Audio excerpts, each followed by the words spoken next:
My first question is about Traumax. Played his first game, obviously scored a goal. What do you think of his game, and I guess what you've seen of him in practice so far?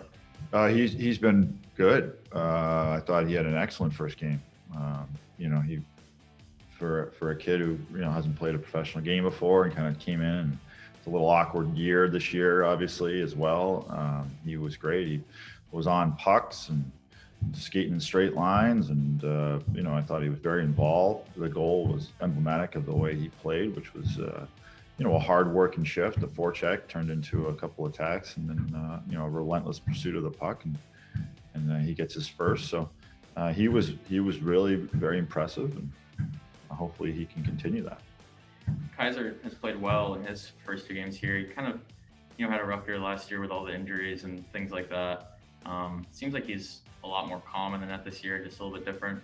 First, I wanted to ask if you think kind of just going through a whole year of pro hockey, if that has a big impact. And then secondly, someone who's been talked about a lot lately is Mike Dunham with Swayman and Vladar. And I wanted to ask you about, his work with Kais as well. Sure.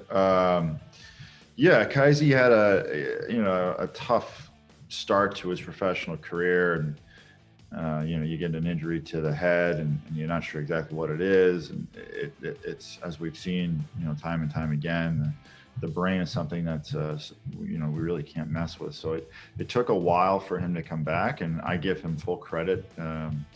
He was very willing to go and play in Jacksonville, and in all honesty, I think it was a tough start for him. But he pushed through it, and really ended up playing a bunch of games in a row for them down there at a very high level. And I think he takes that experience, and I don't want to speak for him, but I would imagine he takes that experience as a little bit of a chip on his shoulder, and also like a chip that, hey, I put my time in. I went down there and I did my best, and here I am. So I find that when players go through a little bit of adversity and really face it and take it on and then overcome it, they come out of it with a real renewed sense of confidence and in his abilities and in his ability to overcome those things. So he's certainly shown that since then, and we're excited for him. Dunny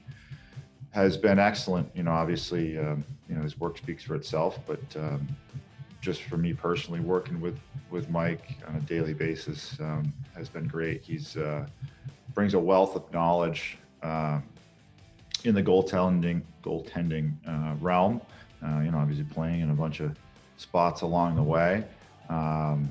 He's certainly someone that believes in his technique, and I think he's also someone that does believe in, at the end of the day, you just got to make the save, which I think can get lost sometimes.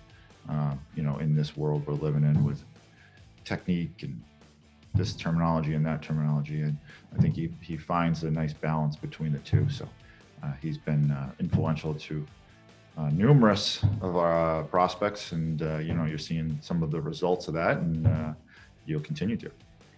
My last question is something that fans may not know a lot about is whenever you're playing different teams, how much do you focus on strategizing against things that they do specifically versus, just trying to stick to what you guys do best and kind of implementing what you do more so than kind of changing between opponents? And then the second part of that question is, what kind of things do you need to do today against a team like Hartford to be successful?